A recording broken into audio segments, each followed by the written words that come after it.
시에 대해서 이제 좀 더 여러분 시를 보세요. 시가 참 재밌어 이야기할 때 한자도 이렇게 쓰잖아요. 이렇게. 자, 이거는 말씀 원자고 이거 절사자잖아요. 왜 시를 이렇게 쓸까요? 이런 생각 해보시면 왜 시를 이런 생각 별로 안 해보셨죠? 절에서 말을 하면 안 절에서 말을 하면 그 어떤 사람이 이렇게 절에 사는 스님의 말은 진솔하다. 절에 사는 스님도 안 그런 분도 있는데 좀 진솔하잖아요. 아무래도 뭐 그렇다는 설도 있고. 근데 이제 또 하나의 좀 유력한 설은 뭐냐면 자연하고 관계가 있을 것 같아요. 물론 자연들인데 좀 정답에는 조금 아니고 왜 절사자를 쓰냐? 여기 혹시 불교 신자 없으세요? 알려드릴게요. 절에 가면 이게 처마에 뭐 있죠? 이렇게 물고기가 아니 물고기 같은 거 막 딸랑딸랑하는 뭐라고 그러죠? 풍경. 풍경 소리. 자, 풍경 소리는 음악성사. 그러니까 이런 과목을 제가 이런 강의를 해야 돼. 저는 이게 시험에 안 나오는 걸 되게 많이. 이 풍경 소리 이거 진짜로 풍경 소리가 음악성이잖아요. 여러분 풍경 울리면 되게 하여튼 내가 불교 신자는 아니더라도 좋지 않나요? 절에 이렇게 가면 좋아요. 용인에 가면 좋죠. 저도 이게 막 절 가는 걸 되게 좋아해요. 여기저기 막 가서 보면 집에도 사다가 놔요. 네, 그러니까 집에도 있고 이 풍경 소리가 저기 뭐지 법륜사 용인에 법륜사 맞죠? 법륜사인가 이런 데 가보면 거기가 비구니 절일 거야 아마. 근데 법륜사의 그 풍경 소리가 되게 또 멋있더라고요. 풍경 소리는 좋은데 녹음기 틀어놓은 그 경륜 소리. 네. 녹음기 틀어놓는 네, 그런 것도 있는데 하여튼 묘지는 그러니까 얄리얄리 알라시옹 얄라리얄라 이런 거 있지 않습니까? 이게 다 음악성인 거예요. 그러니까 시는 음악성이 있다. 그렇게 이해하면 돼요. 왜 시를 이렇게 쓰느냐? 시는 음악성이 있다. 제가 핵심적인 것만 좀 알려드릴게요. 그래서 시라고 하는 거다. 이렇게 여러분 좀 알아두시면 좋을 것 같고요. 그러니까 이 동양에서는 이제 그런 뭐 여러 가지가 있는데 시가 음악성과 관련이 있다. 뭐 이것도 이야기하면 끝도 없는데 그래서 이제 이 논어를 이제 공자가 쓰진 않은 건 알죠. 원래 공자의 제자들이 공자의 그렇죠 말을 열심히 듣고 나서 나중에 쓴 거예요. 후대의 제자들이. 논어 공자가 쓴 게 아니에요. 공자의 말씀을. 네. 근데 그 공자가 어떤 말을 하냐면 이거 그냥 우리말로 쓰게 여러분이 한자 쓰면 그리셔야 되니까. 시 300편. 송풍이 됐어. 이게 잘못. 그거 안 되는데 송풍이 돼 있어. 왜 그래? 아니 아까 난방이었거든. 바람을 내려고 송풍했어요. 그 저게 하얗게 불이 켜져야 되나 보다. 아니 아까까지 저기 켜져 나는 게 없으네. 완전히 제대로. 자, 이거 정말 유명한 말입니다. 써보세요. 시 300편, 일원이 폐지왈 사무사. 여기 앞에 있는 거는 한자 굳이 안 쓸게요. 한자 쓸 수는 있는데, 뭐 여러분. 그러니까 여기서 시라는 건 뭘까요, 여러분? 시가 뭘까요? 공자 시대에는 시가 아니라 뭐 있죠? 시경, 서경, 역경이잖아요. 시경은 시경이라고 들어봤죠. 시는 잘 뭐 소금 몰라도 시경, 서경, 역경은 들어보셨을 거 아니에요. 네. 그게 시가 300편이 좀 더 넘는 그런 시들이 있어요. 이거는 이제 공자가 쓴 건 아니고 공자가 편찬한 거예요. 편찬. 이걸 이제 수리부작이라 좀 유식한 말로 수리부작이란 말. 이 말 들어보셨는데 이 논어에 나오는 거예요. 수리부작이 뭐냐면 요즘 말로 하면 이 술은 편집했다는 거예요. 편집해. 난 이걸 편집한 거지 내가 지은 게 아니다. 이해가요? 그걸 이게 술자가 서술할 술자거든요. 술이부작. 이는 그러나 부작, 지을 작자는 알겠죠? 안 졌다. 편집만 했다. 그러니까 민간에 있는 시들을 모아가지고 공자가 만들었다는 게 시경이에요. 여기까지 이해하시면 됩니다. 하여튼 시경에 있는 300편은 이론이 폐지하는 뭐냐면 한마디로 말해서 이걸 이론이 폐지하죠. 자, 이제 이거를 제가 중요한 한자를 썼어요. 사무사. 그럼 사무사가 뭐냐? 앞에 있는 사람은 생각할 사자고요. 뒤에 있는 사자는 사악할 사자예요. 그러니까 이 사무사만 알면 끝나. 생각하면 뭐가 없다? 사사로운 사악함이 없다. 다 여러분 시가 막 사악하진 않죠.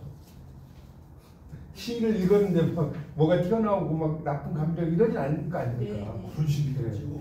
아니 물론 이제 그런 시도 있겠죠. 악마시 이런 게 또 있어요. 근데 이제 중동 무슨 시 네, 나왔어. 그러니까 이런 거 있는데 이제 일반적으로 generally speaking 일반적으로 말해서 그렇다는 거니까 그렇게 좀 알았으면 좋겠어요. 그래서 이제 이 시에 대해서 그 외국의 비평가들이 막 다양하게 이야기를 해요. 근데 뭐 다 이야기를 할 수는 없고 여러분에게 이제 만약에 누가 시가 뭡니까 이렇게 물어보면 뭐라고 하겠어요? 이게 참 시에 대한 설명이 참 어려워요. 어떤 사람 내 마음의 구원이다. 내 마음의 구원이다. 이렇게 이야기. 여러분에게 시가 뭡니까라고 물어보면 뭐라고 하시겠어요? 만약에. 숙제. 과제. 아니 그것도 되죠. 매일매일 숙제가 어차피 시인도 숙제니까. 그렇죠. 그것도 좋습니다. 근데 어쨌든 이 그 마리아 릴케죠. 라이너 마리아 릴케는 뭐라고 하는 줄 아세요? 시는 체험이다. 말되죠. 시는 체험. 내가 정말 이렇게 경험했던 것들을 쓰는 것이 시다. 이렇게 이야기하기도 하고요. 예, 그렇죠. 그리고 이제 에드거 앨런 포 같은 사람 뭐라고 하냐면 시는 미의 운율적 창조다. 시는 미의 운율적 창조다. 이 참 멋있는 말 같아요. 미의. 자, 여러분 이게 또 에드거 앨런 포가 나와서 제가 이야기 안 할 수가 없네요. 그러니까 지금부터는 이제 이론에 대해서 조금 더 설명드릴게요. 아마 이건 재밌을 거예요. 여러분이 이런 수업 듣기가 쉽지 않은. 에드거 앨런 포가 쓴 시가 있어요. 검은 고양이 말고. 뭐 있죠? 에드거 앨런 포가 쓴 시 몰라요? 에드거 앨런 포가 쓴 시가 뭐냐면 에너벨리가 있어요. 에너벨리 처음 들어봐요? 에너벨리라는 시가 있다니까. 에너벨리. 되게 유명한 시예요. 그러니까 뭐냐면 그 바닷가에 있는 곳에 내가 이제 그 에너벨리를 그리면서 하는 거예요. 근데 내가 에너벨리를 너무나 사랑을 해가지고 신이 하늘에 있는 천사가 우리 너무나 그런 말 들어봤어요? 남녀가 막 너무 사랑해요. 천사가 시기해가지고 뭐 한 사람이 일찍 가게 한다 이런 말 안 들어봤어요? 그거 처음 들어보잖아요. 그런 말 있어요. 너무나 사랑을 하면 그 구준혁 그런 이야기하면 저 하여튼 사랑을 했는데 뭐 돌아가셨잖아요. 그렇죠? 하여튼 뭐 길게 이야기는 안 하겠죠. 그렇대요. 에너벨리라는 시에 보면 그래서 부인이 죽어. 요지가 그거예요. 그래서 제가 이제 뭐 이거 원어로도 막 이거 강의를 했었는데 에너벨리를 그래서 죽으니까 그 바닷가에서 그 에너벨리를 그리워하면서 내가 이제 바닷가를 지키고 있는 뭐 그런 내용이에요. 이걸 이야기가 복잡한데 요지는 그거예요. 자, 여기 어떤 이야기가 나오냐? 제가 이제 그걸 이야기하려는 게 아니라 요 이야기가 나와요. 이거 좀 영어로 좀 쓸게요. 이 시가 얼마나 멋있나 봐요. 단어는 별로 어렵지 않습니다.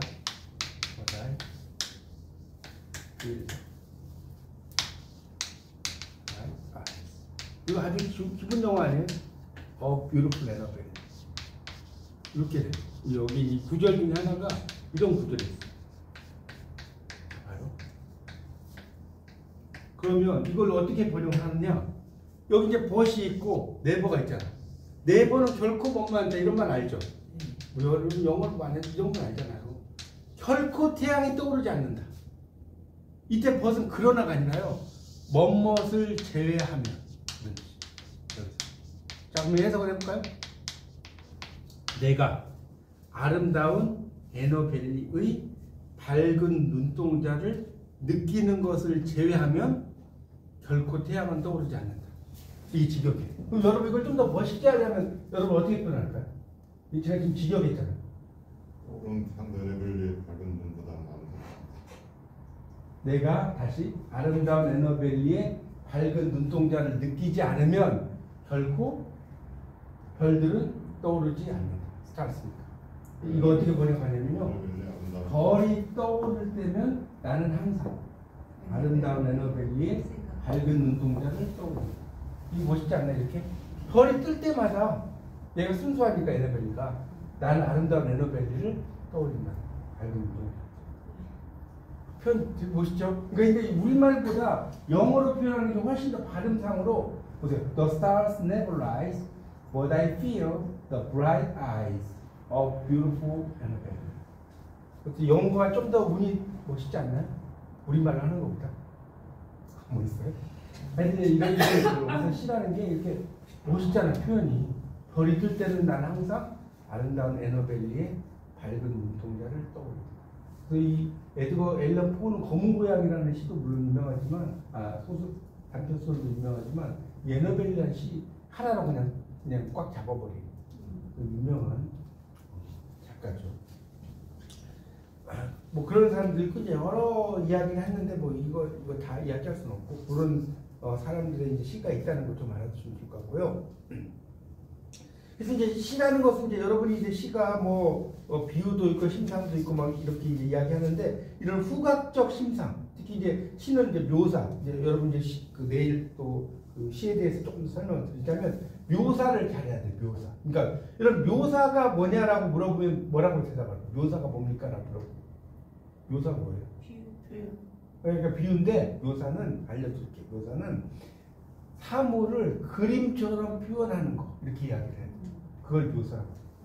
그러니까 묘사와 서술이 뭐가 달라요? 그럼 글자가 달라요. 이러면 안 된다고요. 서술은 시간의 흐름에 따라서 쓰는 거. 그걸 서술이라고 필기해 놓으세요. 시 공부하실 때 되게 중요한 거예요. 서술은. 시집에다 막 써놓으세요. 막. 서술은. 근데 묘사는 뭐다? 그림처럼 표현. 그럼 그림처럼 표현하는 게 뭐냐?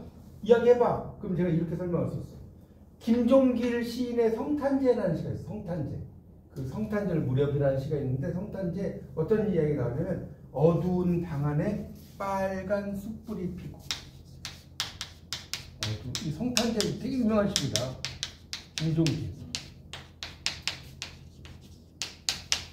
이거 저희 고등학교 국어 시간에 이거 나왔었는데 여러분 여러분 안 배우셨나? 어두운 방 안에 빨간 숯불이 피고 이렇게 나오거든요. 한번 봐보세요. 자, 그림 같지 않나요? 네. 어두운 방 안에 빨간 숯불이 막 피어오르는데 연상되잖아요. 네. 이런 걸 묘사라고 하는 거예요. 야, 이거 그림이 그려져. 어두운 방 안에 빨간 숯불이 피고 내가 많이 아팠는데 내 아픈 나를 아버지가 열심히 지켜보고 있었다는 거예요. 그런데 결국은 아버지가 이 눈 속을 헤치고 따온 그 열매가 뭐냐? 한수 열매. 한수 열매는 아버지가 따왔잖아요. 아버지가 내가 많이 아팠을 때 옛날에 막 민간요법을 하잖아요. 그래서 지금도 내가 성탄절 무렵이 되면 한번 나중에 인터넷 검색해보세요. 나오나 안 나오나.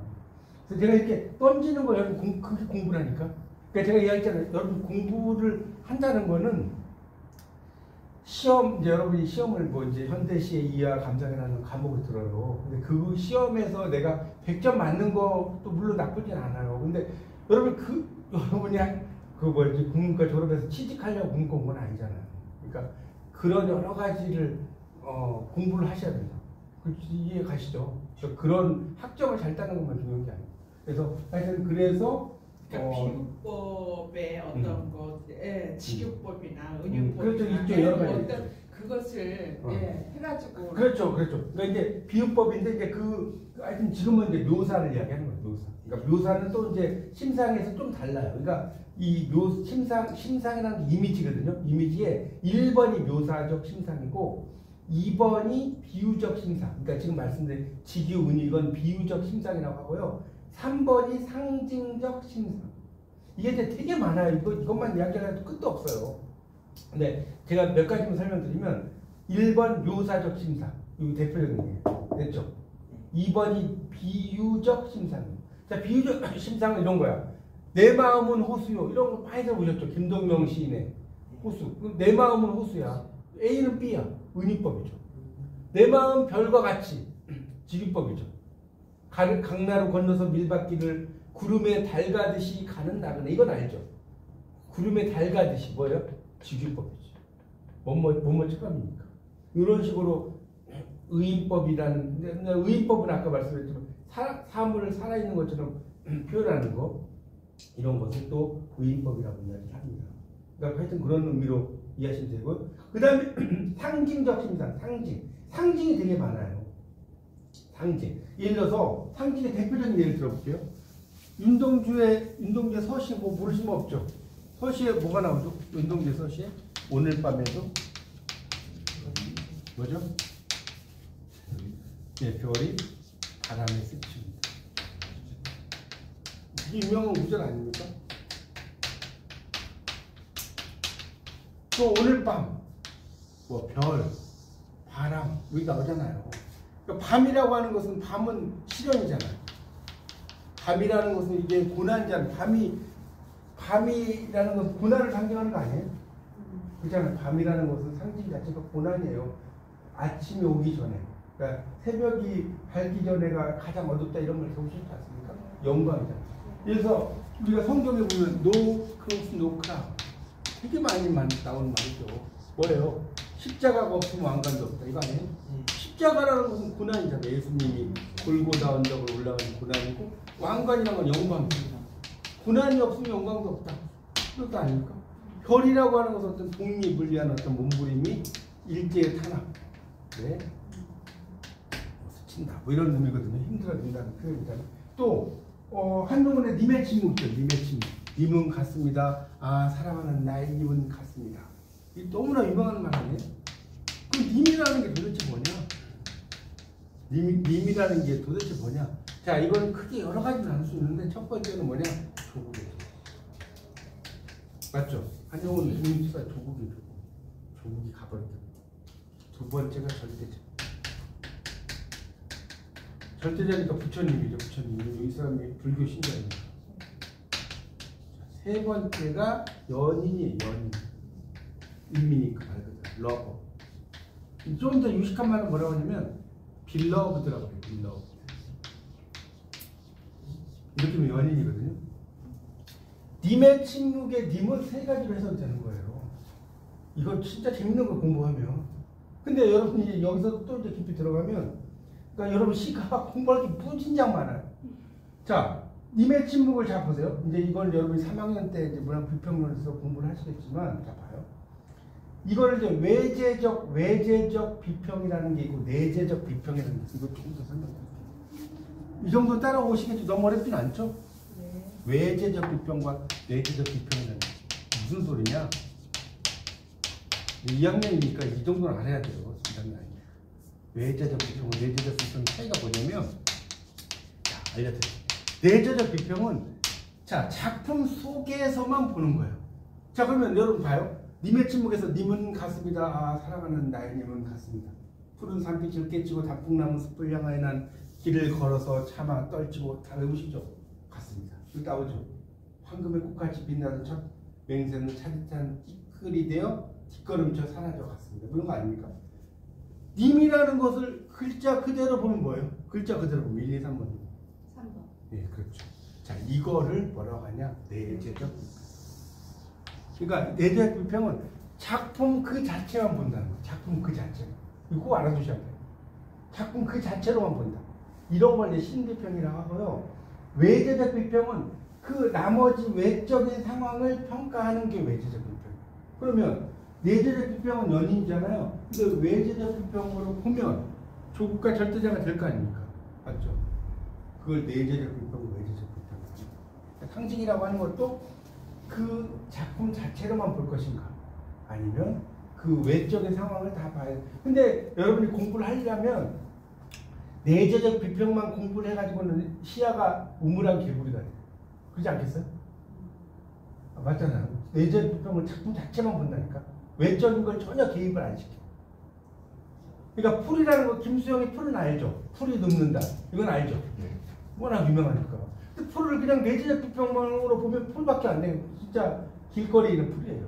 근데 풀이라고 하는 것을 내재적 비평이 아닌 외재적 비평으로 가면 뭐겠어요? 민초. 민초 아니에요? 밟아도 막 그 뭡니까 뿌리를 뻗는 잔디풀처럼 막 이렇게 타오르는 민초를 상징하는 그렇게 이해하시면 됩니다. 그래서 이 상징이 되게 이야기하면 재밌고요. 그 다음에 이제 뭐 시각, 청각, 촉각, 후각 뭐 이런 거 있잖아요. 그런 게 막 들어가는 거예요. 시각 같은 경우는 이제 비는 뭡니까 하얀 진주 목걸이를 자랑한다. 예를 들어서 장만영의 비에 보면 나오거든요. 비가 하얀 진주 목걸이를 자랑한다. 그러니까 비가 막 오는 게 진주 목걸이 자랑하는 것 같다는 거예요. 표현 재밌지 않습니까? 그렇게 써요. 청각은 많이 들어봤잖아요. 청각은 예를 들어서 북청 물장수라는 김동완의 시가 있어요. 머리맡에 찬물을 쏴 퍼붓곤. 머리맡에 찬물을 쏴 퍼붓곤. 들려요 안 들려요? 들리죠? 그게 청각이에요. 후각은 뭐예요?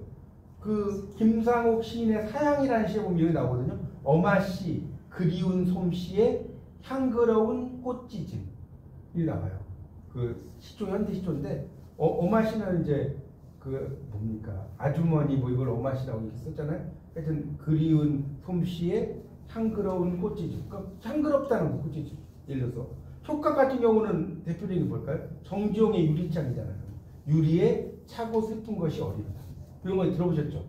이런 것이 촉각입니다. 그리고 이제 공감각이라는 게 있어요. 공감각, 여러분 이제 어린 시절에 쓸 때 이것도 한번 써보세요. 오늘 이제 가셔서 제가 이제 여러분 시를 좀 더 fun격화시키는 거예요. 공감각적 이미지라는 거예요. 공감각적 이미지가 뭔지 아세요? 공감각적 이미지. 함께 느끼는. 그렇죠. 함께 공짜. 역시 함께 공짜예요. 공감각. 그래서 이 공감각은 뭐냐면 두 가지 이상의 감각을 넣는 거예요. 자, 대표적인 게 뭐냐면 자, 김광준의 이거 써보세요. 김광준의 이것도 제가 몇 번 이야기 드린 거예요. 외인촌. 이 외인촌이 무슨 뜻이에요? 외인촌 여러분? 외인촌이 뭔 뜻이에요? 외국인. 그래도 외국인 마을. 네, 외국인 마을. 우리나라에도 가면 막 안산 이런 데 가면 외국인 마을 있지 않나요? 네. 뭐 대림동 뭐 이런 데 여기에 가면 막 외국인 마을 있잖아요. 네. 거기에 보면 외인촌이 어떻게 나오냐면 이게 유명한 말이에요. 분수처럼 붙어지는 이건 무조건 외워두셔야 돼요. 국문과 다녔는데 외인촌에 나오는 분수처럼 흩어지는 푸른 종소리 이걸 모른다. 내 죽음을 적에게 알리지 마라가 아니라 내가 국문과를 졸업한 걸 원래 알리지 마라. 그랬어요. 알아요? 그런 생각으로 살아야 여기 지금 보면 자 지금 이 분수처럼 흩어진 푸른 종소리잖아요. 잘 보세요. 그러면 지금 종소리라고 하는 거 여러분 종소리는 어때? 땡 하고 들리지 않나요? 네. 그러니까 청각이 청각. 자 이제 분수는 청각이 이 눈에 보이잖아요. 물론 이제 들리기도 하지만 눈에 보이잖아요. 시각. 제가 이제 이렇게 하고 이제 수업 시간에 이제 물어보면 이제 여러분은 안 그러시겠지만 이게 청각의 시각화예요, 시각의 청각화 이렇게 물어보면 되게 헷갈려요. 뭐예요? 청각의 시각. 아 똑똑하셔. 맞아요. 청각의 시각화. 왜 이게 청각의 시각화냐면 종소리라고 하는 건 청각이잖아요. 이게 푸른 분수잖아. 분수. 이게 시각 청각화가 아니에요. 여기까지 이해가요? 종소리가 이렇게 땡땡 이렇게 들리잖아요. 이거를 이 김광규는 뭐예요? 분수처럼. 그러니까 청각의 시각. 그러면 자 원관념과 보조관념이라는 게 있잖아요. 뭐가 원관념이냐? 종소리가 원관념. 분수가 뭐가 있어요? 이게 원관념이면 보조관념. 그러니까 보조관념은 이렇게 헷갈린 다음에 이렇게 처럼이 있잖아요. 무조건 보조관념. 처럼이 붙으면 원관념 될 수가 없어요. 예를 들어서 내 마음 별과 같이. 예를 들어볼게요. 내 마음 별과 같이. 내 마음이 원관념이죠. 같이라는 건 처럼하고 똑같지 않나요? 네. 그러니까 별이 보조관념. 이제 아시겠어요? 뭔 말인지. 내 마음 별과 같이. 그래서 여러분이 그 어린 시절에 유년 시절에 그걸 쓸 때 이 공감각이 되게 중요하다니까요. 그러니까 한번 넣어보세요. 거짓말 말고 그냥 시험은 점수는 잘 주겠지만 이 공감각적 식상 이제 몇 개 예를 들어볼게요. 이 공감각은 너무나 유명해서 공감각은 이야기를 안 할 수가 없어요. 여러분이 시에 이런 걸 넣으면 와, 시 대단하다 이런 느낌이 든다니까 정말. 자, 이 몇 개 더 들어드릴게요. 공감각 유명하니까 분수처럼 흩어지는 푸른 종소리 너무나 많이 들었으니까 안 나온 걸 해볼게요. 김기림 시인의 바다와 나비라는 시가 있어요. 혹시 아세요? 바다와 나비. 오늘 공부하실 게 너무 많네. 바다와 나비. 나중에 인간 찾아보세요. 김기림 시인의 바다와 나비라는 게 있는데, 그러니까 이게 뭐예요? 나비가 바다가 뭔지 모르고 이렇게 들어가. 이게 뭐냐면 사회초년생들이 이 현장에 들어가. 뭣도 모르고. 야, 세상 장난이 아니구나. 이해가세요? 그런 걸 쓴 거예요. 바다와 나비가. 거기에 어떻게 나오냐면 나비 허리에 새파란 초승달이 시리다. 그 명문이잖아요. 나비 허리에 새파란. 써보세요. 얼마나 멋진가. 초승달이 시리다. 시리네? 촉각이죠. 이거 알겠어?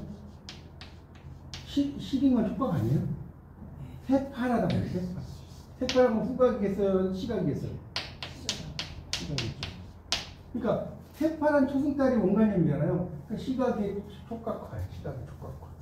맞죠? 새파란 초승달이 시기다. 이게 김기림의 바다와 나비다.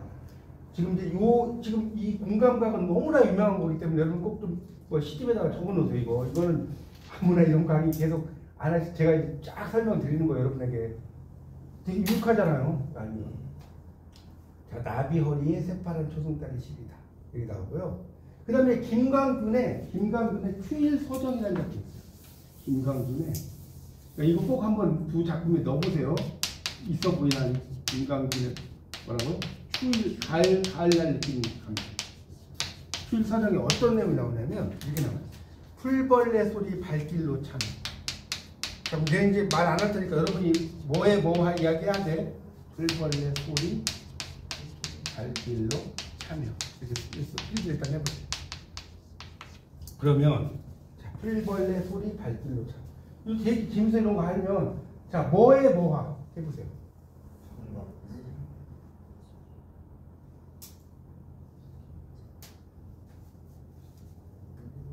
일단 풀벌레 소리가 청각 아니겠어요? 풀벌레 소리. 네, 이제 발길로 참여. 그러니까 이게 이제 청각, 지금 잘 말씀하셨어요. 풀벌레 소리가 청각이고 그걸 발길로 찼다는 거잖아요. 발로 찬 거잖아요. 그러니까 발로 찬 거니까 이게 이제 그 촉각화라고 할 수도 있죠. 근데 이제 이거는 두 가지 의미가 다 돼요. 그러니까 청각이 촉각화를 할 수도 있고요. 그 풀벌레 소리를 그 발길로 차는 것을 볼 수도 있거든요. 왜 청각이 시각화라고 할 수도 있어요.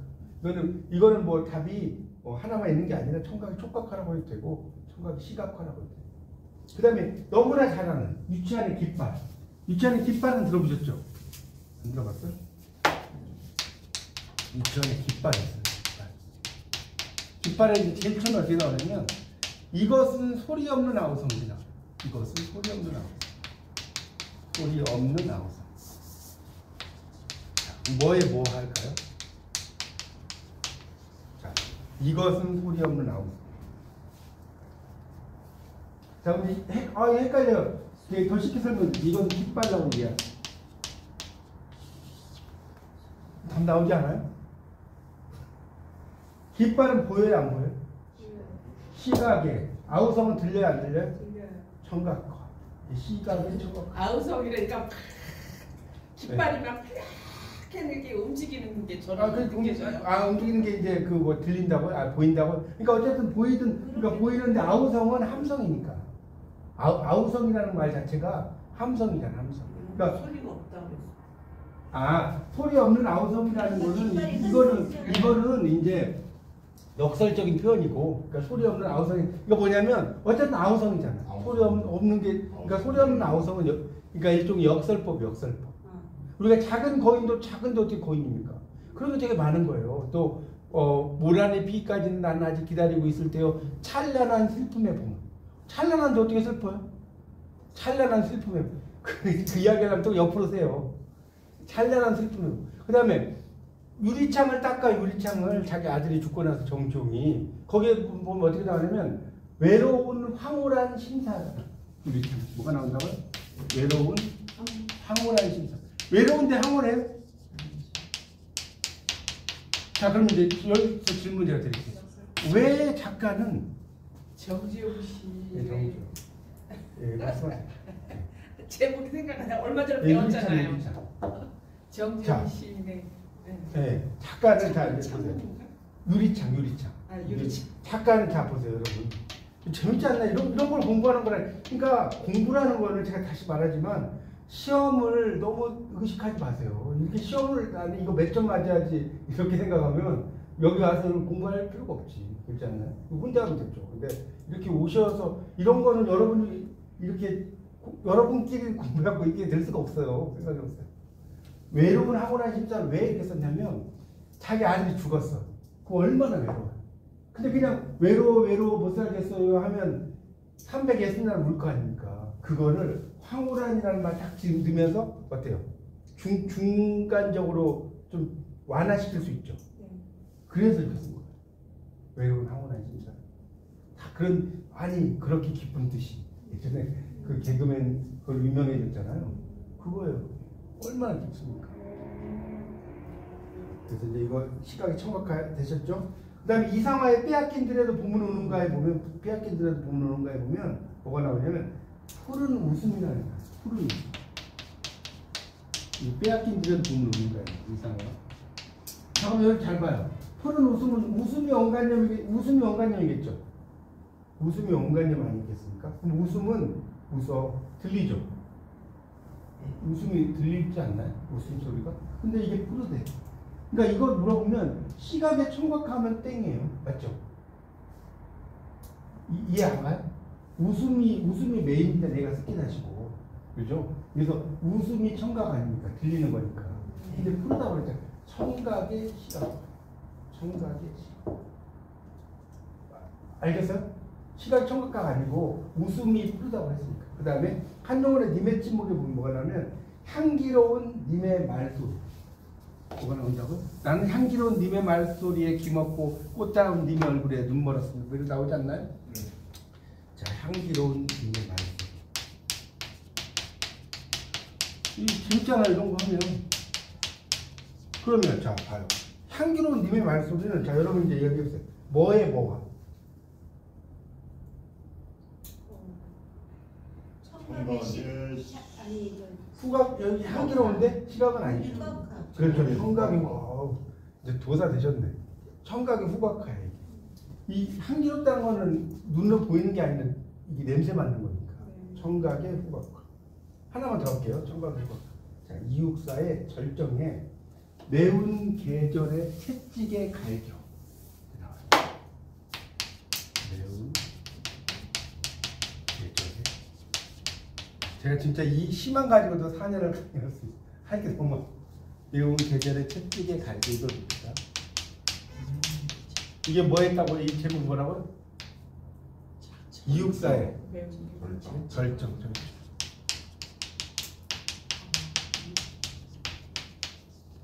저는 이 구절이 너무나 멋있어요. 매운 계절의 채찍의 갈겨. 잘 보세요. 그러면 매운 계절의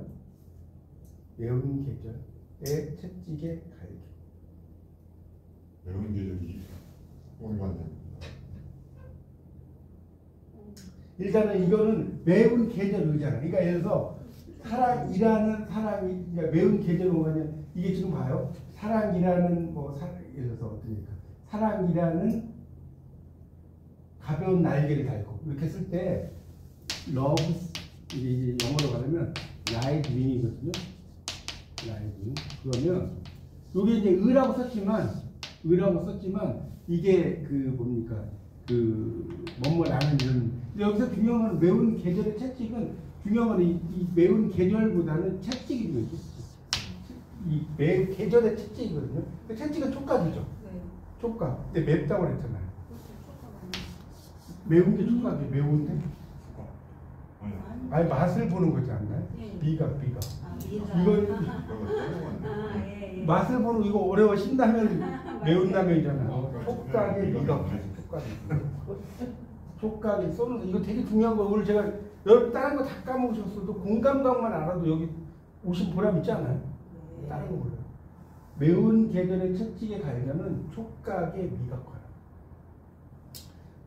이육사가 좀 대단한 게 뭐냐면 이 절정의 날씨가 너무나 멋있죠.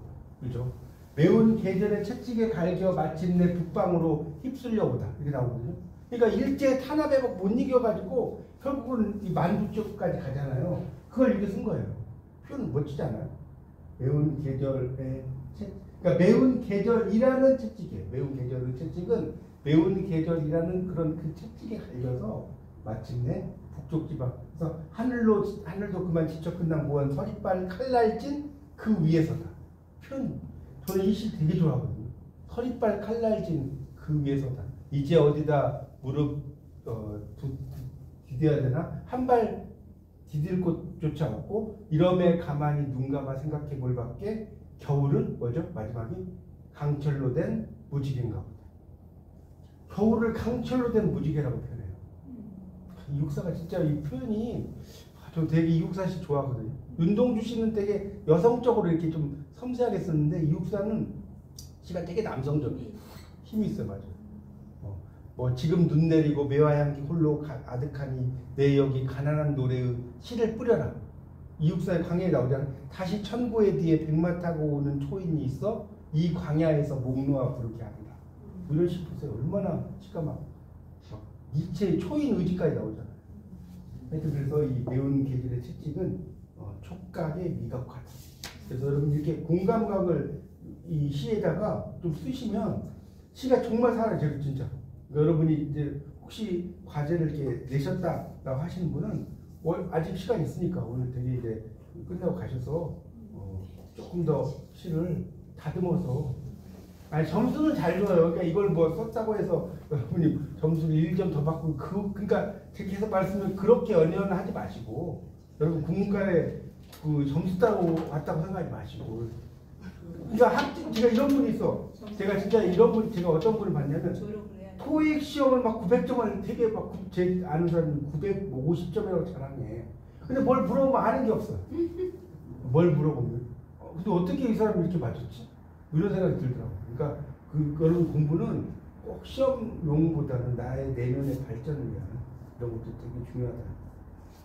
자, 그 다음에 이제 하나 또 좀 이야기한 건 아까도 말씀드렸죠. 이 제목이라는 것도 하나의 시다라고 그랬죠. 여러분이 제목도 하나의 시예요. 그래서 이 시를 쓸 때 이 제목을 뭐예요? 잘 지어야 돼요. 그러니까 제목은 그러니까 옛날에는 여러분 나그네라는 시가 되게 좋은 시였어요. 나그네 있잖아요. 나그네. 그 박목걸이 나그네 보면 강나루 건너서 밀밭길을 구름에 달가듯이 가는 나그네 그렇게 나오지 않습니까? 나그네가 되게 멋있는 시인데 요즘에는 그렇게 나그네가 한번 제목에 나왔는데 나그네를 또 쓰잖아요. 그것도 중의법이라고 하는 거예요. 나그네를 한번 썼는데 또 나온단 말이에요. 그러니까 반복. 그러니까 그렇게 쓰는 거는 별로 안 좋다는 겁니다. 그러니까 여러분이 그 시를 쓸 때는 그런 거 쓰시고 또 하나는 이제 시에서 또 중요한 게 중의법이라는 거예요. 이것도 좀 설명을 해야 돼요. 중의법. 중의법 아직 좀 시간 있으니까 좀 더 할게요. 중의법을 여러분 꼭 알아보세요. 만점 나와야 돼. 주문 중에. 아니 무슨 점이요? 잘 만점 나와요. 지금 말씀하시더니 아 이렇게 성적이 들었는데. 중요한 게 아니라 이렇게 들었는데 안 나오면 그냥. 아니 이거는 진짜 여러분이 이런 강의는 제가 장담하는데 어디 잘 못 들으실 거예요. 중의법이 뭐냐면 두 가지 의미거든요. 그러니까 그 여러분 그 성산문의 시에 뭐가 있어요? 수양산 바라보며 이제를 하나 이거를 들어보셨죠? 이제를 하나 이것만 쓸게요. 이제를 하나. 이게 뭐냐면 이제라는 건 백이숙제, 백이와 숙제라고 들어봤을 거예요. 백이숙제인데 이 백이숙제는 그러니까 하층민, 그러니까 밑에 있는 신하가 임금을 죽이고 왕에 올랐어.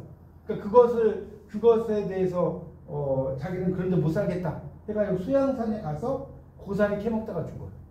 그 정도는 알죠. 그렇죠.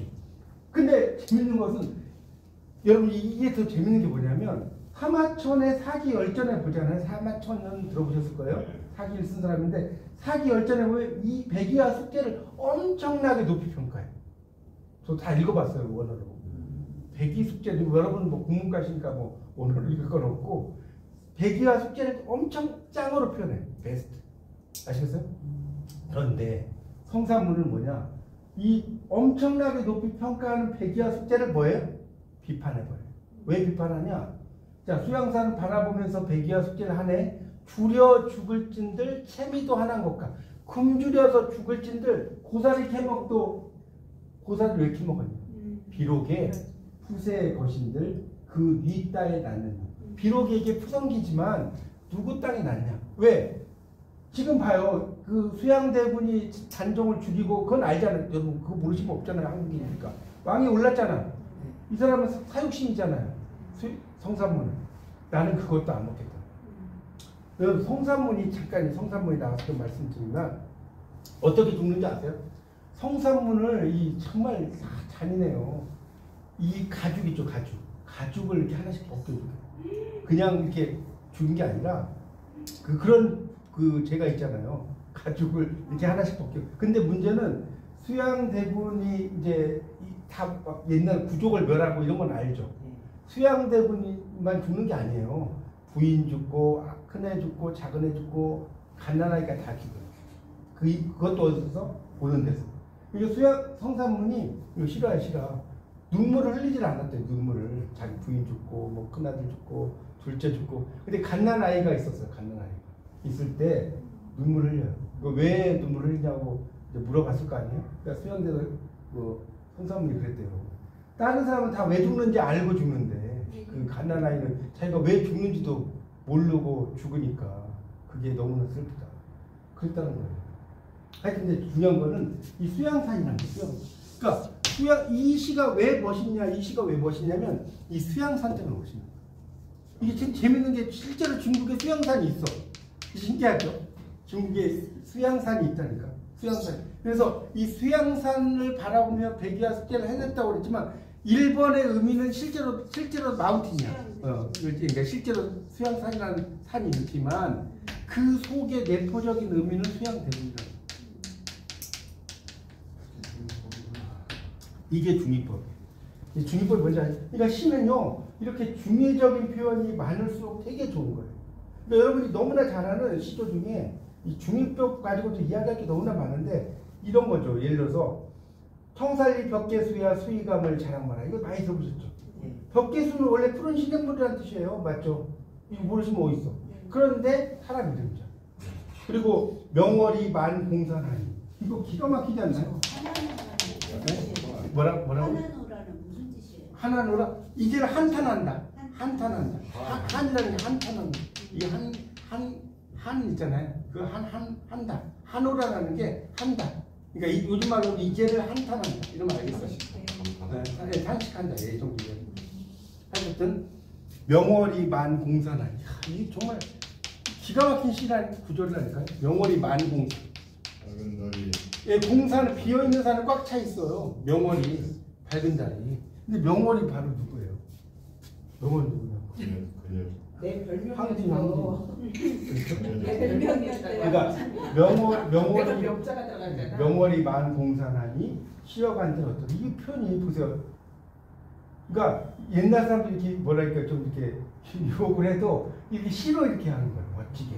우리 같은 사람한테는 못 알아듣는 나 너 좋아해 이게 아니라 우리는 직설적. 그러니까 명월이 만공산하니. 야, 이거 기가 막힌 그런 의미로 이제 쓰이지 않습니까? 그런 것들이 이제 쓰인다는 거예요. 예를 들어서 하나 또 해볼게요. 당신은 만약 시에서 당신은 철없는 여자라고 해요. 철없는 여자. 그러면 철없는 여자라고 했다면 사리를 가릴 줄 모른다. 이런 뜻도 있겠죠. 철없는 여자. 근데 철이 부족한 여자. 그러니까 그런 의미하고 그런 철 우리가 그렇죠. 하여튼 이제 그런 의미가 있다는 거예요. 하여튼 이런 의미 자체에 여러 가지 맥락들이 있다는 거예요. 그러니까 그런 것들을 그러니까 예를 들어서 봐요. 여기서 또 이야기할게요. 이거 이야기하면 끝도 없어요. 자, 재밌지 않나 이런 게? 자, 서정주의 자화상으로 가볼게요. 서정주 이거는 여러분 다 알죠? 자화상의 유명한 구절 뭐죠? 나를 키운 건 이거 몰라요? 차라리 바람이었다. 되게 유명한 구절인데 이게 서정주 자화상에 나와요. 그래서 여러분 국문과 다니시면 뭐라고 써요? 어디 여행도 여행이지만 이런 문학관을 가야 된다니까. 문학관을 안 가보셨죠? 한 번도 이럴 때 추워서 나를 키운 건 파라리 이게 얼마나 멋있는 말이냐면 여러분 한번 여쭤볼게요. 나를 키운 건 파라리 바람이었다고 뭔 뜻 같아요, 여러분? 일단은 주변 사람들의 소망. 뭐 그것도 틀린 말은 아니에요. 앰비겨스하니까. 스스로 잘. 그냥 여러분이 생각할 땐 바람이니까 자연이었다. 내가 이런 그 자연에서 그 질마제 신화라고 질마제 신화 들어봤어요? 이 서정주가 고창 사람인 걸 알죠? 네. 고창에 가면 서정주 문학관이 학교를 개조해서 만들었어요. 학교를. 그래서 이제 시의 정부라고까지 표현했는데 파라리 바람이었다면 이게 그래서 공부를 하면 깊이를 알 수가 있는 거냐? 바람이 뭐냐라고 하면 대부분은 자연입니다. 이렇게 맞죠? 여러분도 아마 그랬을 거예요. 그렇죠? 근데 여기에서 이 바람은 물론 이제 1번이라고 쓸 때 1번. 시련이라는. 그렇죠. 자연이라는 의미도 있지만 더 큰 거는 시련이지. 나를 킨 건 파날이 시련이었다. 여러분도 그러지 않나요? 자, 봐요. 유명한 시인들 20년대, 30년대, 40년대 막 있잖아요. 시인들 보면 재밌는 게 시인들 우리가 뭐랄까 정말 힘들고 가난하고 뭐 고생하고 이럴 때 시를 잘 쓴 사람들이 유명해요. 그 사람들 시가 물론 지금 시도 뭐 높은 건 아니에요. 그런데 옛날 시가 곱씹을 수 있지 않나요? 지금 한번 생각해보세요. 안 그래요? 아니 이것도 그렇고 고시적으로 가면 어떻게 이런 글을 쓰지? 그러니까 고시적도 끝도 없죠. 이제 그 나중에 이제 공부하시겠지만 어떻게 이런 생각을 했을까? 저는 전 문학 공부하면서 느낀 게 뭐 이런 저번 주에 제가 이옥에 대한 이야기도 했지만 표현 자체가 기가 막혀요. 표현 자체 생각하는 관점이 어떻게 옛날 사람들이 이런 생각을 했을까? 그런 이야기가 있어요. 하여튼 이제 그건 나중에 좀 이야기하겠지만 중요한 거는 그래서 이제 이 구양수 뭐 이런 여러 사람이 구양수 이제 당송 8대가 있어 구양수 이 사람이 이제 어떤 이야기를 하냐면 시 공 이후 공이라고 시궁유공이라고 썼는데 이게 뭔 소리냐면 시라고 하는 것은 이 궁이라는 건 빈궁이란 말 들어봤죠? 네. 빈곤하다. 빈곤한 이후에야 이 공자는 이렇게 공자 쓰는 거예요. 빈곤할 공자거든요. 시라는 것은 빈곤해지고 나선 이후에야 기교가 있어야 된다. 이 공자는 기교가 있을 공자인데 그러면 자 봐요. 이제 공부라는 게 그래서 이제 저한테도 왜 공부를 그렇게 많이 하냐고 물어보시면 이런 것 때문에 공부하는 거예요. 그러니까 공부를 그냥 어설프게 하는 사람은 시인은 가난해야 돼. 여러분 그렇게 생각하죠? 그런 뜻이 아니에요.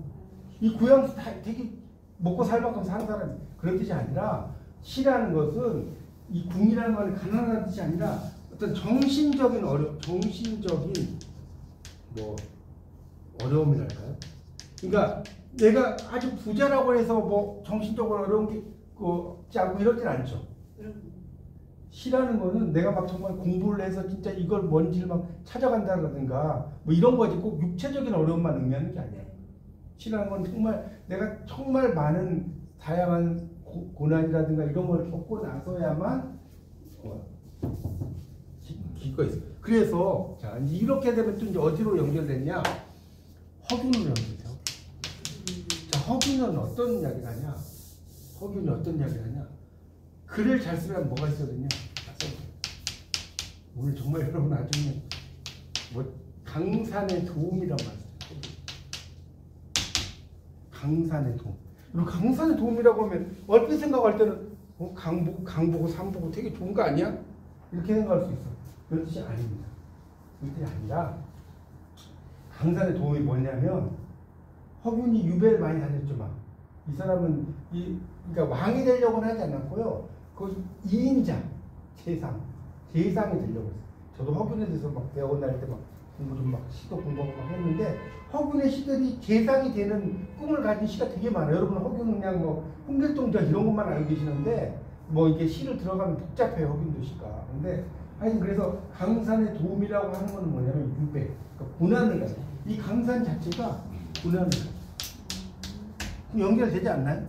나를 킨 건 파라리 바람이었다라고 하는 서정주의 시는 허균의 강산의 도움하고도 연결되고 또 당송 8대가인 구양수의 시궁 이후 공. 시는 빈곤해지고 나서야 아주 기교가 있어진다. 이런 얘기예요. 그래서 이런 앰비규어티 그런 것들이 되게 재밌다는 거예요. 그러니까 여러분이 뭔가를 공부를 할 때 이런 의미들 이런 것들도 많이 보시면 좋겠고, 근데 이제 그런 것만 있는 게 아니라 시는 뭐 과장법 이런 거 여러분 과장도 되게 중요해요. 시라는 건 과장을 해야 돼. 예를 들어볼게요. 너무나 있는 그대로 쓰면 재미가 없어 시는. 그죠? 뻥을 좀 취한다고 뻥을. 예를 들어서 제가 이야기했잖아요. 뭔 이야기 했죠? 뭐죠? 대동강수 하시진고 별루년년 청록파라. 이거 기억나죠? 대동강물이 언제 다 할 것인가? 정지상 있잖아요. 정지상. 기억나시죠? 대동강물이 언제 닿을 것이냐. 결루년년 첨록하라. 해마다 이별의 눈물이 푸른 물결에 덧붙이네. 기가 막히지 않나요? 대동강에서 남녀가 이렇게 헤어져요. 헤어지는데 이 대동강에 원래 물이 하나도 없었어. 근데 여자들이 이 남자하고 헤어져. 그러니까 눈물을 막 이렇게 흘러. 그러니까 이 눈물이 뭐가 돼? 바다가 돼버린다는 거야. 눈물이 바다가 되니까 여기 배가 떠다닌다는 거야. 이게 상식적으로 말이 안 되잖아요. 근데 뻥이지만 뭐 있어 안 있어? 있어 보이죠? 그렇게 쓰는 거예요. 그래서 간이 콩알만 하다. 그리고 간이 콩알만 해질 수 있어요. 예를 들어서 간이 우리 그런 말 맨날 하잖아요. 뭐죠? 간이 그다음에 또 뭐라고 그랬나? 쥐꼬리만 하다. 봉급이 쥐꼬리만 하다. 봉급이 뭐 쥐꼬리만 뭐 모기 소리만 하게 속삭인다. 모기 소리보다 적게 속삭이겠습니까? 그다음에 하늘을 찌를 듯이 높은 산. 어떻게 산이 하늘을 찌를 듯이 높습니까? 그러진 않잖아요. 뭐 이런 거. 뭐 배보다 배꼽이 크다. 우리 말도 되게 많지 않습니까? 그런 것들이 또는 뭐 낙엽은 지축을 흔들고 이런 것도 있어요. 낙엽이 어떻게 지축을 흔들 수가 있습니까? 그러니까 이런 식으로 시는 여러분이 약간 그 과장적인 표현 있지 않습니까? 반복도 물론 중요해요. 반복도 동어를 반복 차디찬 밤 뭐 깊고 깊은 바다 이런 거 쓸 수 있지만 이런 그 다음에 이제 시는 끝에 가군이라고 해서 뭐뭐네 이렇게 쓰잖아요. 이런 가군도 한번 써보세요. 여러분이 유년 시절에 쓸 때 내 마음에 그 끝없는 강물이 흐르네라는 김영랑 시인의 시에 보면 내 마음에 어딘 듯 한편에 끝없는 강물이 흐르네 내로 끝났죠. 돋쳐오르는 아침날 빛이 반질한 은결을 돋우네 내로 끝났죠. 이렇게 내로 끝나는 것도 되게 좋아요. 그러니까 여러분 시를 쓰다 보면 어떻게 쓰냐면요. 대부분이 뭐뭐 한다 이런 식으로 많이 써요. 그렇지 않나요? 그런 것만 쓰지 그걸 이제 어조라고 하거든. 어조라고 해요. 그래서 그 어조를 좀 이렇게 여러분이 좀 바꾸시는 것도 좋고요. 약간 도치시키는 것들도 상당히 또 이제 하나 도치, 점층법 되게 많습니다. 도치하는 거. 그러니까 말을 다 쓴 게 아니라 뭐뭐입니다. 뭐뭐한 것은 뭐뭐이기 때문이다. 이런 식으로 도치시키는 거. 그러니까 도치가 뭔지 아시죠? 그런 것도 되게 시에서 되게 중요한 그 표현입니다. 그러니까 이게 독백도 있고요, 반복도 있고 되게 많습니다. 표현이 대조도 있고 대조적인 표현들도 있고 남성적인 어조, 여성적인 어조 이런 것들도 있어요. 그러니까 이 노천명의 시 같은 경우는 여성적이잖아요, 그렇죠? 어느 조그만 산골로 들어가 나는 이름 없는 여인이 되고 싶소. 이런 거 되게 여성적이거든요. 근데 노천명은 또 재밌는 게 이 노천명의 남사당이라는 시가 있어요. 남사당. 이거를 되게 남성적으로 썼어요. 남사당이라는 시 나중에 찾아보세요. 그러면 되게 남성적으로 쓰기도 하고요. 그런 것들도 있습니다. 반복은 당연히 시에서는 많이 쓰는 게 중요하고 그런데 어쨌든 이런 도치법이라고 해서 도치를 여러분이 이렇게 시에다가 쓰시는 것도 좋습니다. 도치를. 그래서 그런 것들을 좀 여러분이 하면서 관찰심상법이 이거 좀 이야기 좀 해야겠다. 관찰심상법이 있어요. 시 심상법은. 그래서 어떤 걸 쓸 때 관찰하는 거 이런 것도 좋아요. 예를 들어서 그 시 중에 이런 시가 있어요. 제가 그 어떤 시가 있냐면 봐요. 관찰은 구인. 예, 뭐라고? 구인이라고. 마른 벽에 못을 박는다. 벽이 울린다. 벽이 아프다고 쩌렁쩌렁 울리는데 못 박는 내 가슴은 말없이 더 울렁거린다. 이렇게 벽에 못을 박는 걸 통해서 사람과의 관계, 벽이라는 게 관계 단절 뭐 이런 것도 있을 수 있을 거 아닙니까? 그런 걸 쓰는 거예요. 벽에다가 여러분 그냥 벽에다 못을 박았다. 못을 뭐 잘 박 이렇게 쓰면 안 된단 말이에요. 그런 식으로. 딱딱한 벽으로 돌아누운 당신의 등을 향해 수직으로 깊이 뿌리내리고 싶은 내 아픈 사랑을 박는다. 이런 식으로 하여튼 시라는 것은 이렇게 뭔가를 보고 관찰하는 것, 그러니까 성찰도 되고 관찰도 되지만 그런 그 표현들이 시에서는 되게 중요하다는 겁니다. 그러니까 그런 것들도 여러분이 좀 생각을 해보시면 시가 야 이렇게 관찰하는 것도 되게 중요하구나 라는 것을 알 수가 있거든요. 박람수의 아침 이미지 같은 경우도 이제 그런 이야기 나오잖아요. 어둠은 새를 낳고 돌을 낳고 꽃을 낳는다 하면서 그 어둠에 대해서 엄청나게 관찰하거든요. 그런 것들도 되게 중요합니다. 그러니까 그런 것들을 여러분이 뭡니까 잘 쓰시는 거 이런 것들도 되게 중요해요. 그런 것들. 그러니까 하여튼 시라는 건 뭐 한두 가지 이야기할 것이 있는 게 아니라 여러분이 다양한 어떤 그 관찰 같은 것도 좀 하고 또 이제 어떨 때는 이제 상상력도 되게 중요합니다. 그러니까 여러분이 어린 시절에 대해서 뭔가를 쓸 때 상상력을 이렇게 발휘해서 이렇게 시를 쓰는 것도 시에서 되게 중요해요. 그러니까 이거를 어떤 식으로 생각을 해볼까라는 것들 그리고 이제 또는 말장난이라고 하는 말놀이시 이런 말놀이시 같은 경우도 되게 또 중요하고요. 하여튼 그러니까 시라는 거는 하나의 어떤 이야기만 있는 게 아니고 여러 가지 맥락들을 가지고 그 시들을 이렇게 쓰는 것이 중요하다. 예를 들어서 20페이지 행성 이야기 같은 경우는 제가 이제 약간 상상시 정도의 형태로 이렇게 쓴 시거든요. 태양왕이 뭐 지구에 빛을 주고 이런 식으로 막 썼는데 하여튼 이런 식으로 어쨌든 시라는 건 여러분이 제가 이제 마무리하자면 시를 쓰는 사람들의 가장 큰 단점이 뭐냐면 서정시만 쓰려고 하는 거예요. 서정시. 그렇지 않나요? 근데 가장 큰 서정시만 쓰는 게 가장 큰 문제점이 뭐냐? 여러분 시집을 저도 2권을 냈지만 시집을 80편 정도 이제 한 편에 80편 정도 들어가요. 한 시집에. 그러면 80편을 모두 다 내가 막 서정시만 다 쓴다고 생각했어요. 그러면 그거 지겹지 않을까요? 그렇죠. 80편을 모두 다 서정시인데 그것도 어머니가 그리워요. 아버지가 그리워요. 그러니까 저처럼 이렇게 막 인칭은유 심상법도 쓰고 상상법도 쓰고 관찰법도 쓰고 그렇죠? 또 말놀이시 있잖아요. 말놀이시. 저는 이제 제 시집 읽어보셨지만 앞에다가 말놀이시가 되게 많거든요. 말놀이시로 쓰는 거예요. 뭐 낙지를 먹으면서 인생을 낙지를 쓴다든가 이런 식으로 그래서 예산까지 가려면 예산이 있어야 된다. 이게 이제 말장난입니다. 이렇게 똑같은 말이지만 빵을 먹었더니 배가 빵빵해졌다. 이런 식으로 이 같은 말을 가지고 언어 반복. 그걸 이제 펀이라고 해요. 펀. PUN이라고 하는. 그러니까 펀은 재미고요. 이 펀이라고 하는 것은 이제 언어 유희라고 해요. 이거 알아두세요. 이거 달라요. 언어 유희를 하면 재미는 있죠. 언어 유희를 하면 재미가 있죠. 그렇죠? 그러니까 말놀이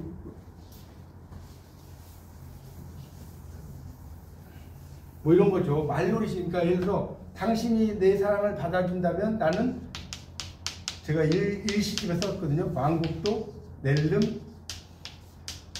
뭐 이렇게 차지할 것이다. 뭐 이런 식으로 써요. 예를 들어서 그러면 이 낼름이라는 게 왕국이거든요. 냉국. 나는 빨래도 런더리 나지 않고요. 런더리가 이게 세탁물이잖아요. 영어 가지고도 이렇게 막 말장난 한단 말이에요. 이해가십니까? 런더리 나지 않게 열심히 하겠다라든가 뭐 이렇게 막 써놨어요. 제가 배를 타고 가다 보면 섬이 보이지. 배를 타고 가다 보면 섬이 보이지. 근데 보이지라는 것 자체가 항이라는 거예요. 항. 보이지가 섬이 보이잖아요. 항이라 하면 이런 식으로.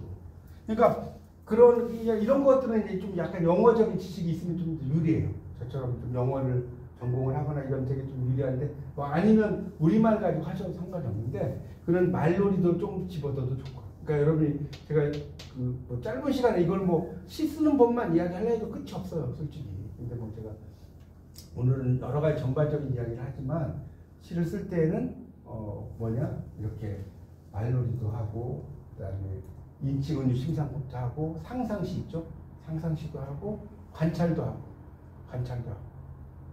관찰도 하는 거예요. 그러니까 뭐 파도가 등대는 뭐 파도의 숨결을 마음에 새기고 있었다. 예를 들어서 말도 안 되는 이야기 등대가 어떻게 파도의 숨결을 마음에 새깁니까? 이런 식으로 막 쓰는 거예요. 시는 좀 아시겠어요? 시를 쓸 때 너무나 정직하게 쓰면 안 돼요. 시는. 쓰신 디아스포라에 네. 거기 약간 둥둥둥 뭐. 그거는 이제 약간 청각적 침상으로 내가 쓴 거죠. 그냥 그런 의미로 그거는 디아스포라는 이제 거기 백남준 아트센터에 가가지고 이제 그 태양 그 있잖아요. 토끼가 달나라에서 온 토끼를 생각하면서 이제 디아스포라가 이제 이방인 뭐 이런 거니까 그곳에서 떨어져 나간 그거잖아요. 디아스포라는 게 그런 걸 가지고 좀 쓴 거죠. 그러니까 어쨌든 거기 가셔가지고 뭐 좀 많이 느끼셨어요? 어디 가서 백남기면 뭐 아니 느끼는데 이제 저는 이제 어쨌든 중요한 게 시를 쓸 때는 갑자기 어디를 가서 생각이 나면 아까 제가 오시기 전에 이제 말씀드렸지만 메모를 하는 게 되게 중요해요. 메모. 그러니까 그걸 다 쓰는 게 아니라 사진을 찍거나 한번 여러분들 시 쓸 때 그러세요. 어떤 명소에 가요. 근데 사진을 딱 찍어요. 사진을 찍거나 메모 같은 거 메모장을 만들어 가지고 나중에 그걸 떠올리면서 시를 쓰는데 아까 제가 말씀드린 인칭 은유 심사법으로 한번 써보세요. 1인칭, 2인칭, 3인칭 해갖고 그런 게 쓰면 제가 아까 얘기했잖아요. 나에게 몰래 다가온 가을 이런 식으로 쓰면 훨씬 더 멋있다니까요. 그냥 가을에 대한 이런 걸 써도 대한극장이라든가 이런 식으로 쓰면 되고 또 산문과 시의 차이점도 질문에서 말씀했지만 산문은 처음부터 끝까지 쭉 쓰는 거지만 시는 그 중에서 핵심적인 것만 이렇게 골라서 그 부분을 쓰고 시는 이제 길어도 한 30행을 안 넘는 게 좋아요. 그러니까 너무나 길어버리면 지쳐서 못 읽어요. 그러니까 시는 그리고 또 하나는 시집을 쓰려면 모든 걸 다 긴 시 쓰면 지겨워요. 그냥 가끔씩 가다가 이렇게 그 한 줄짜리라든가 두 줄짜리라든가 네 줄짜리라든가 여러분 이회수 시인인데 돌아가셨지만 지렁이라는 시가 있어요. 지렁이. 이회수 시인의 지렁이가 어떻게 쓰냐면요. 딱 한 줄에 한 줄. 진짜로 도대체 내가 뭘 잘못했단 말입니다. 이 끝이에요. 도대체 내가 뭘 잘못했단 말입니다. 이게 진짜 한 줄이지만 아주 그러니까 지렁이라는 건 정말 하층민을 상징하기도 하잖아요. 길 가다 막 밟아버리고 이러잖아요. 되게 유명한 시예요. 그 다음에 정현종의 섬은 제가 여러 번 이야기했죠. 사람들 사이에 섬이 있다. 그 섬에 가고 싶다. 되게 유명한 시예요. 두 줄밖에 안 되죠. 그런 시들이 있거든요. 그러니까 시라는 거는 꼭꼭 막 이렇게 30행처럼 길어야만 좋은 시는 아닌데 물론 이제 유년 시절의 화자에 대해서 쓰는 거는 두 줄로 쓸 수 없죠.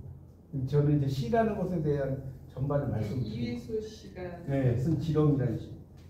이회수. 도대체 내가 뭘 잘못했단 말이야. 되게 별 이야기 아닌데 되게 유명한 시. 그리고 여러분 이제 이럴 거예요. 이거 나도 쓰겠네. 이미 끝났어. 이미 깃발 꽂아놨어요. 그렇죠? 바닥에서 꼬불꼬불 해내는데 네. 그게 그려져요. 예, 그러니까. 걔가 하는 소리가 그러니까 하여튼 별거 아닌 것 같지만 되게 유명한 시간이죠. 그러니까 이렇게 하여튼 시는 이렇게 이거 사람들 아까 이야기한 사이에 섬이 있다. 그 섬에 거기 이거 나도 쓰겠네. 근데 이미 끝난 거예요. 여러분의 다른 그죠? 한 줄이라 조금 더 크게 와닿는 거 아닐까? 아니니까 어쨌든 시라는 거는 읽는 사람으로 하여금 상상력을 보완하게 해서 그렇죠. 그런 게 있고 제가 그 이야기 안 했나? 마지막으로 이 이야기만 하고 가지. 존단이라는 이 이야기만 하고 마칠게요. 존단이라는 시에 존단이라는 그 사람 형이상학과 시인이에요. 영국 형이상학과 시인인데 이 사람의 시 중에 뭐가 있냐면 뭐가 있는 줄 아세요? 벼룩이라죠. 벼룩 알아요? 벼룩 있잖아요. 벼룩이 뛰어야 벼룩이다. 이 사람의 시가 얼마나 기발한지 알려드릴게요. 자, 남자가 요 이야기만 하고 마칠게. 그 이야기 약간 무궁무진해요. 저는. 자, 남자가 여자를 사랑을 해. 근데 이 존단은 아주 기발하게 썼어요. 보통 남자가 사랑하면 당신이 너무나 뭐 사랑스러워 결혼합시다 이러잖아요. 근데 이 사람은 어떻게 이야기하냐면 이렇게 해요. 벼룩이 있어. 벼룩이 당신의 피를 빨아먹었고 벼룩이 나의 피도 빨아먹었다. 그러니 우리는 하나가 됐습니다. 벼룩이 당신 피도 이거 진짜 시에 제가 지어낸 게 아니라 존단이 이 사람이 1600년대에 쓴 거예요. 1600. 지금 쓴 게 아니에요. 벼룩이 네 피도 빨아먹었고 내 피도 빨아먹었어. 그러니까 우리는 하나야. 그러니까 결혼하자. 이런 식으로 쓰는 거예요. 되게 유명한 시. 그러니까 시를 쓰는 것들이 이제 좀 아시겠죠. 시는 서정시만 여러분 쓰려고 안 된다니까요. 제가 아는 분들 중에 보면 서정시만 막 한 10주까지 되는 분도 있어요. 10주까지. 지겨워서 못 읽겠어. 80편이 다 서정시라고 생각해요. 중간에 막 뭐 다른 시도 있고 뭐도 있고 그러잖아. 여러분이 만두 가게 가지고 만두만 60개 먹어봐야 80개 미쳐버리지. 뷔페에 가서 만두도 먹고 잡채도 먹고 뭐 전도 먹고 이래야 하지 않아요? 뭐 갑자기 이제 뭐 메밀국수도 먹고 하여튼 그렇습니다. 하여튼 뭐 이 정도 해서 여러분의 이제 시에 대한 이야기를 하겠습니다. 감사합니다.